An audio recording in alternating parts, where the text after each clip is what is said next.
നിങ്ങളെ കല്യാണം കഴിക്കാൻ തോന്നി എൻ്റെ ബുദ്ധീനെ ഉണ്ടല്ലോ ചെരുപ്പോണ്ട് അടിക്കണം. ചെരുപ്പ് എൻ്റെ കയ്യിലുണ്ട്, ബുദ്ധി നിനക്കുണ്ടെങ്കിൽ അടിച്ചോ.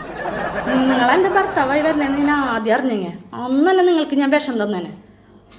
നിന്നെയാണ് കെട്ടാൻ പോണെന്ന് ഞാൻ അറിഞ്ഞേ, ആ വിഷം മേടിച്ച് ഞാൻ തന്നെ കുടിച്ചേനെ. നിങ്ങളോട് സംസാരിക്കാൻ എനിക്ക് താല്പര്യമില്ല. ഇവിടുന്ന് അങ്ങോട്ട് ഞാനൊരു തീരുമാനം എടുക്കാൻ പോവാ. ആഴ്ചയിൽ 2 ദിവസമെങ്കിലും നിങ്ങളോട് സംസാരിക്കാണ്ടിരിക്കാൻ, അല്ലെങ്കിലേ എനിക്ക് വല്ല പ്രഷർ അടിച്ച് ഞാൻ മരിക്കും. ഞാൻ എനിക്ക് വരുന്ന ദേഷ്യത്തിനുണ്ടല്ലോ. എന്താ പറഞ്ഞോ, നിങ്ങൾക്ക് ഭയങ്കര ധൈര്യമല്ലേ, പറയ്. എന്തിനാ നീ അതൊക്കെ പറഞ്ഞിട്ട്? ഏയ് പറഞ്ഞോ, ഭയങ്കര ധൈര്യശാലിയല്ലേ, പറഞ്ഞിട്ട് പോയാൽ മതി ഇവിടുന്ന് നിങ്ങൾ. ഇപ്പൊ നിന്റെ കവളത്ത് ഒരു ഈച്ചയോ കൊതുകോ വന്നിരിക്കണം, അതിനെനിക്ക് ഒറ്റയടിക്ക് കൊല്ലണം.